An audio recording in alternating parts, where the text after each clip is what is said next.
तो मूवी का स्टार्ट घने जंगलों से होता है, जहाँ एक बूढ़ी औरत विलियम विलियम चिल्ला रही थी, ऐसे जैसे वो किसी को ढूंढ रही हो। और फिर अचानक उसकी नजर एक जगह रुक जाती है। खुद भी वो सहम गई सामने नजर आने वाले मंजर की वजह से। वहाँ किसी इंसान के जिस्म वाला भेड़िया एक इंसान को खा रहा था, और आज पूरे चांद की रात भी थी। फिर सीन कट होकर प्रेजेंट टाइम में हम विलो नामी छोटी बच्ची को देखते हैं, जो अपनी फैमिली के साथ शहर से दूर जंगल में बने एक घर में रहती है। उसका घर वाले सब अजीब थे। उसके घर में क्या चलता था उसे कभी मालूम नहीं हो सका। इसलिए आज हर चीज का पता चलाने के लिए वो अपने मॉम डैड का पीछा करती है, जो एक जानवर को गाड़ी में डालकर जंगल की तरफ निकले थे। इससे पहले कि वो कुछ देख पाती, अचानक उसके ग्रैंडपा वहाँ आकर उसे वहाँ से ले जाते हैं, ये कहते हुए कि रात होने वाली है, जंगल में खतरा बढ़ने वाला है। अगली सुबह जब उसकी मॉम घर आई तो वो सही से चल भी नहीं पा रही थी, और उसके डैड की हालत तो इतनी खराब थी कि उसकी मॉम और ग्रैंडपा सहारा देते हुए उसे रूम में लेकर जाते हैं। और ग्रैंडपा विलो की मॉम यानी इमोशन से कहते हैं, देखो ये सब अब ज्यादा दिन नहीं चल पाएगा। उनकी बातें विलो को और सोच में डाल गई थी कि आखिर उनके घर में होता क्या है। उसी रात में उसे अपने डैड के रूम से चिल्लाने की आवाजें भी सुनाई देती हैं, जैसे वो दर्द में हो। विलो जब उन्हें चेक करने गई तो एकदम से भयानक रूप में आकर उसके डैड ने उसी के ऊपर हमला कर दिया, और तभी उसकी आंख खुल गई। मतलब ये उसका बुरा ख्वाब था। सुबह होने पर उसने देखा कि इमोजिन उसके डैड का कोट धो रही थी, जो तकरीबन पूरा ही खून से लथपथ था। अब उससे रहा नहीं किया, उसने हिम्मत की और जाकर अपनी मॉम से पूछ ही लिया, मॉम यहाँ चल क्या रहा है। इमोजिन गड़बड़ा गई और बोली, कुछ भी तो नहीं, सब ठीक है, सब नॉर्मल है। सच का पता तो लगाना था विलो को। वो चुपके से रात में अपने मॉम डैड की बातें सुनती है, जहाँ उसके डैड कहते हैं, इमोजिन मेरी हालत अब ज्यादा खराब है और मुझे पता है कि तुम मेरी वजह से मुश्किल में हो। इससे पहले कि वो कुछ और कहता, एलिजाबेथ उससे कहती है, आराम करो, और ये कहकर वो रूम से चली गई। विलो अभी भी एक सुराख से कमरे में देख रही थी, जहाँ से अचानक अब उसके डैड ही उसे देख लेते हैं, और वो उनकी लाल सुर्ख डरावनी आंखों को देखकर सहम कर अपने रूम में चली जाती है। अब तो डर के मारे उसे सांस भी नहीं आ रहा था, इसीलिए उसे ऑक्सीजन मास्क भी लगाना पड़ा। अब सुबह विलो के डैड के उठने से पहले ही इमोजिन उसे लेकर शहर जाने की तैयारी करती है। विलो पहली मर्तबा शहर जा रही थी, इसलिए बहुत एक्साइटेड थी। उसके ग्रैंडपा जो उसे जान से भी ज्यादा प्यार करते थे, वो उसे चॉकलेट लेने के लिए पैसे देते हैं, और इनका प्यारा सा सफर शुरू हो जाता है। उसकी मॉम आधे रास्ते में उतर कर अपने कपड़े भी चेंज करती है, और चुपके से विलो उनको देखती है कि उसकी मॉम के जिस्म पर बहुत सारे चोट के निशान थे। खैर यहाँ उसकी मॉम ने उससे सख्ती से मना किया कि तुम मेरे कपड़े चेंज करने वाली बात घर जाके किसी को मत बताना। और सुनो, आज मैं तुम्हें कार चलाना सिखाती हूँ। विलो की तो एक्साइटमेंट डबल हो गई थी। ये लोग शहर जाकर अपना काम करते हैं, विलो के लिए इमोजिन थोड़ी शॉपिंग करती है, और ये लोग घर आ जाते हैं, जहाँ आते ही इनका सामना विलो के डैड से होने पर ये दोनों ही सहम गई। और जब उसने देखा कि इमोजिन ने विलो को शॉपिंग भी करवाई है, तो वो मानो पागल ही हो गया। अपनी ही बेटी से उसका ड्रेस छीन लेता है वो, और उसे अजीब तरीके से सूंघने लगा। फिर दोनों के गले में जबरदस्ती हाथ डालते हुए वो उन्हें घर के अंदर ले गया, और कान में उसने बोला, देखो मैं तुम दोनों से बहुत प्यार करता हूँ, कभी छोड़ के ना जाना मुझे। ये रिक्वेस्ट कम धमकी ज्यादा लग रही थी। खैर अब कई दिन गुजर जाते हैं और दिखाया जाता है कि आज पूरे चांद की रात है।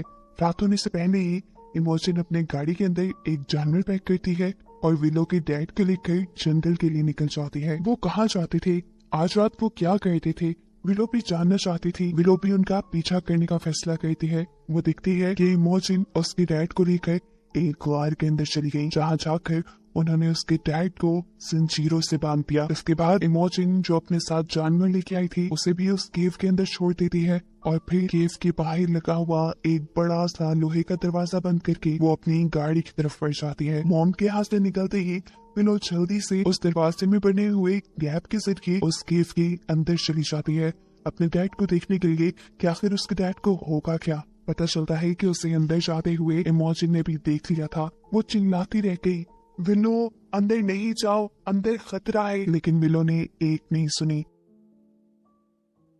अब इमोजिन अपनी बेटी का पीछा करती है और उस केव के अंदर पहुंच जाती है, जहाँ जाकर देखने को मिलता है कि विलो ने कुछ भयानक देख लिया था, जिसे देखते ही वो बेहोश हो गई। इमोजन जल्दी से उसे लेकर घर आती है और उसे उसका ऑक्सीजन मास्क लगाती है। यहाँ देखने को मिलता है कि आखिर विलो ने ऐसा क्या देख लिया था जिससे वो बेहोश ही हो गई। असल में उसने अपने डैड को एक भेड़िए में बदलते हुए देख लिया था, एक जानवर में बदलते देखा था, जहाँ पर उसके डैड की बॉडी अजीब बड़ी हो रही थी, नाखून बड़े हो रहे थे, उनकी स्किन फट रही थी, मुंह में बड़े बड़े से दांत उगाए थे और एकदम से वो भेड़िए में बदल गए। यही देखकर डर कर वो होश में भी आ जाती है। अब उससे सच पता चल गया था कि आखिर उसके डैड के साथ क्या हुआ। अगली सुबह हमें पूरी फैमिली को डाइनिंग टेबल पे बैठे दिखाया जाता है। विलो के डैड ऐसी हालत में है जैसे वो पागल हुए हो और विलो तो कल वाले वाकये के बाद बहुत घबराई हुई थी, लेकिन इमोजी तो ऐसे बैठी थी जैसे कुछ हुआ ही ना हो।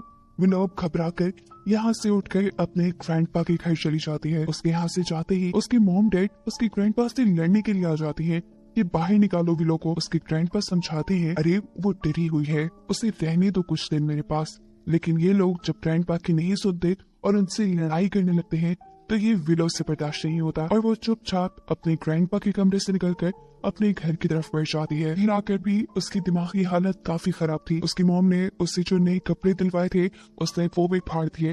रात भी हो चुकी थी। चुपके से विलो के ग्रैंडपा उसके घर आते हैं, उसके कान में कहते हैं, चलो यहाँ पर तुम्हें खतरा है इन दोनों से। विलो भी उनकी बात मानते हुए उनके पीछे आ जाती है, लेकिन इस चीज की खबर पड़ चुकी थी अब विलो के डैड को, जो अपनी गाड़ी लेकर उनका पीछा करते हैं और लड़ते हुए विलो को घर ले आते हैं।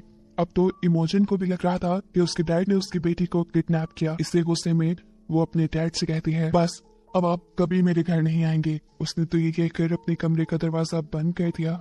लेकिन अब विलो और भी ज्यादा उदास हो गई, क्योंकि एक उसके ग्रैंडपा ही तो थे जो उसे अच्छी तरह समझते थे। उसका मूड ठीक करने के लिए अब उसके डैड उसे लेकर जाते हैं उसी केव में जहाँ पर विलो ने उसे भेड़िया बनते हुए देखा था। इस केव में आकर वो घबरा गई। उसे लग रहा था कि उसके डैड उसे नुकसान पहुंचाएंगे, लेकिन ऐसा नहीं था। उसके डैड बस उसे अपनी जिंदगी का बहुत बड़ा सच बताने आए थे। वो एक कहानी सुनाते हैं अपनी ग्रैंडपा की, जो एक बहुत ही अच्छे इंसान थे, लेकिन हर बड़े चांद की रात पे पता नहीं उन्हें क्या हो जाता था, वो सब कुछ छोड़ छाड़ कर जंगल में चले जाते थे। असल में वो एक वेयरवुल्फ थे। हर बड़े चांद की रात को वो एक भेड़िए में बदल जाते थे। भेड़िया बनकर वो अपनी वाइफ को या अपनी फैमिली को कोई नुकसान न पहुंचा दे, इसलिए वो जंगल में चले जाते थे। और ये बात उनकी वाइफ यानी मेरी ग्रैंड माँ को भी नहीं पता थी। एक दिन मेरी ग्रैंड माँ ने डिसाइड किया, आज तो मैं जाकर देखूंगी कि आखिर वो जाते कहाँ हैं। ग्रैंड माँ ने उनका पीछा किया और जंगल में आ गई। ग्रैंड माँ ने उनका भयानक रूप भी देख लिया और फिर वो बेहोश हो गई। चांदनी रात खत्म होने पर सुबह में जब ग्रैंडपा को होश आया तो उन्होंने देखा कि अपने वुल्फ वाले यानी भेड़िए वाली शक्ल में उन्होंने अपनी वाइफ को ही मार डाला था। और इस चीज से वो बहुत ज्यादा दुखी हुए थे। ये वही सीन था जिसे हमने मूवी के स्टार्ट में देखा। एक ओल्ड लेडी विलियम विलियम चिल्लाते हुए जंगल की तरफ आई थी। असल में वही उस लड़की की ग्रैंड मॉम थी। सीन्स दोबारा प्रेजेंट में शिफ्ट होते हैं और विलो के डैड उससे बताते हैं कि मैं भी अपने ग्रैंडपा की तरह ही एक वेयरवुल्फ हूँ। ये कहते हुए वो बहुत ज्यादा इमोशनल हो गया था। विलो उसे दुखी नहीं देख पाती और जाकर उसके गले लग जाती है। ये लोग हंसी खुशी घर वापस आते हैं, जहाँ पर इमोजन यानी विलो की मॉम भी उसे खुश देखकर बहुत खुश थी। इमोजन भी इनकी मस्ती में इनके साथ मिल जाती है। ये तीनों बेड पर लेट जाती है, जहाँ पर इमोजन अपने हस्बैंड से कहती है, तुम जब ऐसे होते हो तो मुझे बहुत अच्छे लगते हो। और फिर बस सीन यहीं से कट हो जाता है और हम देखते हैं कि अगले दिन भी विलो के डैड उसे जंगल में लेकर आए थे लकड़ियां काटने के लिए। लेकिन यहाँ आते ही किसी बात पे विलो के डैड ने उसे डांट दिया। इसी वजह से वो डरी सहमी बैठी थी। ये चीज उसके डैड ने नोटिस कर ली और उसका मूड फ्रेश करने के लिए उससे कहा, तुम तो इस जंगल की प्रिंसेस हो, जिससे उसका भी मूड काफी बेहतर हो गया। विलो के डैड उसे गाड़ी के ट्रंक पे बिठाकर उसे सैंडविच खिलाने लगे। वो उसके लिए कुछ और भी लेकर आए थे जिसे लेने के लिए जब वो कार के फ्रंट पे गए तो वहाँ बदकिस्मती से उसे मिल गई इमोजन की वही ड्रेस जिसे वो पहनकर शहर जाती थी। ये देखकर वो तो गुस्से से पागल हो गया। उसने ड्रेस सूंघी और आकर विलो से पूछताछ करने लगा। विलो ने उसे कुछ नहीं बताया तो गुस्से में उसके हाथ से उसका सैंडविच फेंकते हुए वो उसे लेकर घर आ गया। घर आते ही उसने इमोजन को ढूंढा और उसे गाड़ी में बिठाकर जंगल की तरफ ले गया। आज तो पूरे चांद की रात भी नहीं थी। विलो को समझ नहीं आया कि अब क्या होने वाला है। अगली सुबह जब वो घर लौटे तो उसकी मॉम की हालत काफी खराब थी। खैर दिन यूं ही टेंशन में गुजर जाते हैं और फिर एक दिन विलो का बर्थडे आ जाता है, जिससे सेलिब्रेट करने के लिए इमोजिन उसके लिए केक बनाती है और ऐसे घर का माहौल थोड़ा अच्छा हो जाता है। साथ ही आज विलो का बर्थडे था, तो विलो के ग्रैंडपा कैसे नहाते अपने ग्रैंडपा को एक छोटे से पपी गिफ्ट के साथ देखकर वो भी बहुत ज्यादा खुश हो जाती है। जिसके बाद अब सीन कट हो जाता है और फिर हमें काफी दिन बाद का सीन दिखाया जाता है। आज दोबारा पूरे चांद की रात है। हर बार की तरह इमोजिन और उसके हस्बैंड जंगल के लिए निकल गए हैं और रात में अब विलो के साथ भी कुछ अजीब हो रहा है। उसका एक नेल काला पड़ गया है, जिसके अंदर से अब खून भी निकल रहा था। उसका नेल उखड़ गया एकदम से, बड़े बड़े नाखून उसके पैदा होने लग गए।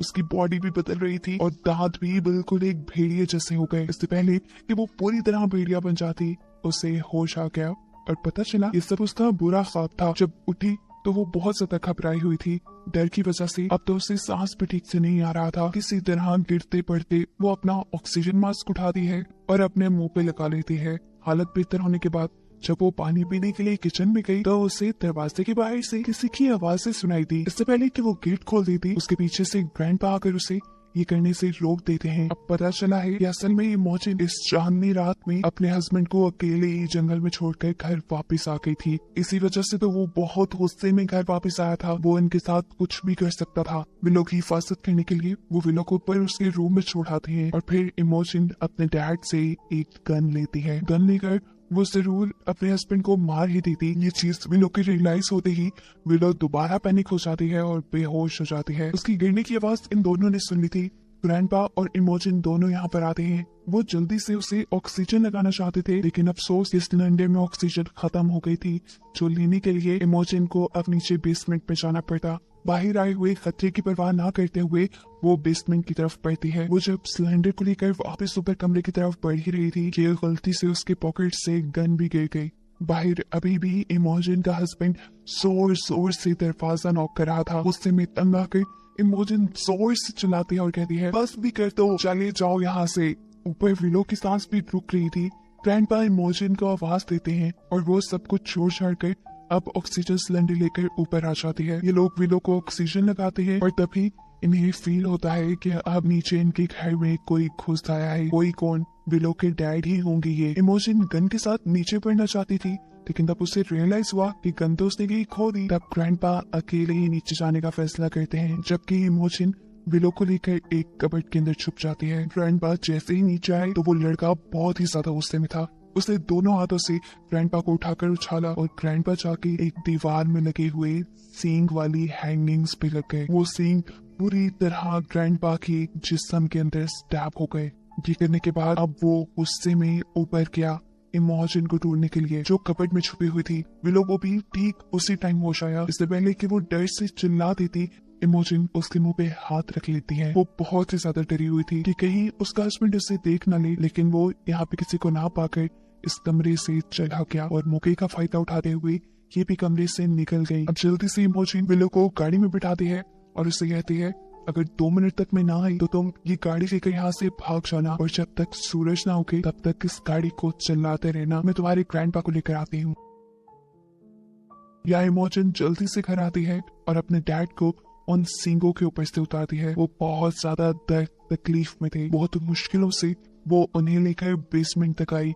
वो इससे पहले कि यहाँ से निकल जाते इन्हें ऊपर किसी की आहट महसूस होती है। मतलब ये कि इमोजिन का हस्बैंड अभी गया नहीं था, वो इन्हें यही कहीं ढूंढ रहा था, ठीक बेसमेंट के ऊपर। ये लोग बिल्कुल चोर नहीं कर रहे थे, लेकिन गलती से यहाँ पर इमोजिन का हाथ आ गया एक ट्रैप के अंदर और उसने जोर से चीख मारी। उसके चीखने से उसके हस्बैंड को उनकी लोकेशन का पता चल गया और वो फिर फ्लोर को तोड़ते हुए ही बेसमेंट में आने लगा। इससे पहले कि वो फ्लोर को तोड़कर बेसमेंट में पहुंच जाता, ये लोग तेजी से इस बेसमेंट से बाहर निकलने की कोशिश करते हैं, लेकिन बेसमेंट के आगे एक जेल की तरह का गेट लगा हुआ था जो इनसे खुल नहीं रहा था। बाहर भी लोग जो इनका इंतजार कर रही थी वो होशियारी दिखाती है और कार के साथ लगे हुए हुक को उस गेट के अंदर फंसाकर फौरन कार चला देती है, जिससे वो गेट खुल जाता है। इमोजिन जल्दी से अपने डैड को उठाकर इस कार में बिठाती है। अभी तीनों यहाँ से भागने ही वाले थे, लेकिन गाड़ी स्टार्ट होने का नाम ही नहीं ले रही थी। तब इमोजिन के डैड यानी ग्रैंडपा नीचे उतरते हैं और इमोजिन से कहते हैं, तुम विलो को लेकर सेफली यहाँ से जाओ, मैं यहाँ सब कुछ संभालता हूँ। तब वक्त नहीं है। ये दोनों अब कार से उतरकर जंगलों की तरफ भागने लगी थी।